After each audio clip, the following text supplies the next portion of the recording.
Halo, salam sejahtera bagi kita semua. Perkenalkan, nama saya Susi Susanti dari kelas akuntansi malam 2 dengan NIM 20622158. Tema yang saya ambil yaitu etika dalam penggunaan teknologi informasi. Siapa sih yang zaman sekarang tidak tahu teknologi? Pastinya banyak yang menggunakan teknologi. Apalagi zaman di pandemi sekarang, banyak sekali anak-anak muda dalam bidang pendidikan, dalam bidang pekerjaan, semua pasti sangat memerlukan teknologi. Contohnya itu seperti HP, komputer, dan lain-lain. Teknologi informasi itu begitu pesat, apalagi di masa pandemi seperti sekarang ini. Semua serba online. Di sini saya akan sedikit menjelaskan tentang pengertian etika dalam penggunaan teknologi informasi. Teknologi informasi. Makna pengertian teknologi informasi adalah makna sekumpulan asas, nilai yang berkenaan tentang baik buruknya, dengan akhlak, tata cara, contoh sopan santun mengenai yang benar dan salah, tentang hak dan kewajiban yang dianut oleh suatu golongan atau masyarakat. Teknologi informasi adalah dalam konteks yang luas, merangkul semua aspek yang berhubungan dengan mesin dan teknik yang digunakan untuk mengumpulkan, menyimpan, memanipulasi, menghantarkan, dan menampilkan suatu bentuk informasi. Komputer yang dikendalikan oleh semua bentuk ide dan informasi memainkan peran penting dalam pengumpulan proses penyimpanan dan penyebaran informasi suara, gambar, teks, angka yang berasaskan mikroelektronik. Teknologi informasi yang bermakna menggabungkan bidang teknologi seperti komputer, telekomunikasi, proses bidang informasi seperti data, fakta.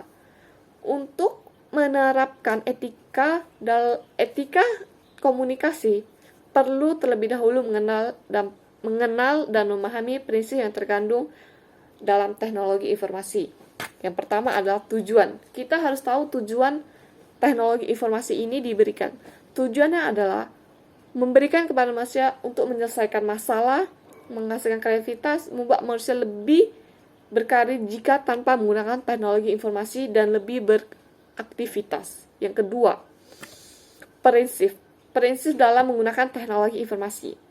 Jangan pernah memikirkan tergantungan terhadap teknologi informasi yang canggih ini, tetapi lebih penting adalah meningkatkan kemampuan aspek diri kita. Yang ketiga, sesuaikan teknologi informasi terhadap manusia.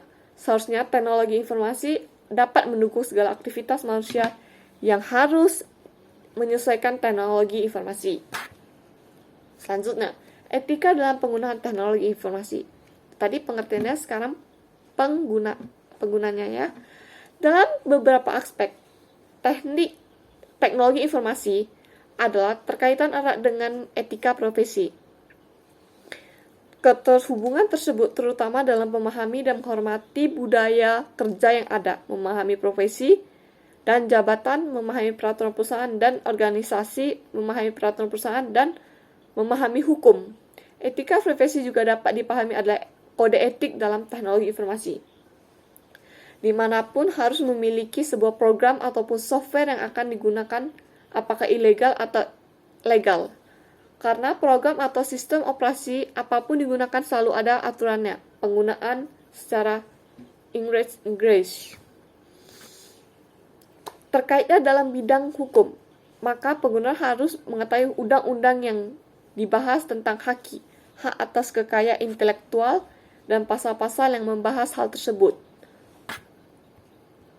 Yang ketiga, etika dalam pendidikan. Apalagi di zaman pandemi sekarang, pasti anak sekolah, khususnya yang masih sekolah itu pasti ada semua harus menggunakan elektronik. Yang sekarang etika dalam berpendidikan, etika dalam pendidikan. Dunia pendidikan tidak terlepas dari imbasnya etika dan penggunaan teknologi informasi. Karena dalam dunia pendidikan sebagai lembaga kedua terbesar yang penggunaan aplikasi teknik informasi komunikasi sesudah dunia bisnis dan hiburan. Yang pertama, dunia pendidikan sebagai sumber etik dan penjaga moral. Isu pokok ide dan moral dalam dunia pendidikan dititik beratkan karena fungsi dan tujuan pendidikan adalah untuk menghantarkan manusia menuju perabatan yang baik dan maju. Yang kedua, sumber daya manusia. Dunia pendidikan harus mampu melahirkan SDM. SDM itu singkatan dari sumber daya manusia yang memiliki kualitas, berekspresi profesi, dan memaksimalisi kemampuan yang mengandalkan era informasi ini. Kesimpulannya adalah teknologi informasi dan komunikasi adalah suatu sasaran yang dapat mempermudah dalam pencarian informasi serta memudahkan pula dalam berkomunikasi, akan memudahkan pula memperhatikan etika karena menggunakan teknologi informasi. Pada dasarnya kita berhubungan dengan orang lain, membutuhkan kode etik tertentu. Sekian yang dapat saya jelaskan. Apabila ada kata yang salah atau kurang dalam saya menjelaskan, saya ucapkan mohon maaf. Salam sejahtera bagi kita semua. Terima kasih. Sampai jumpa.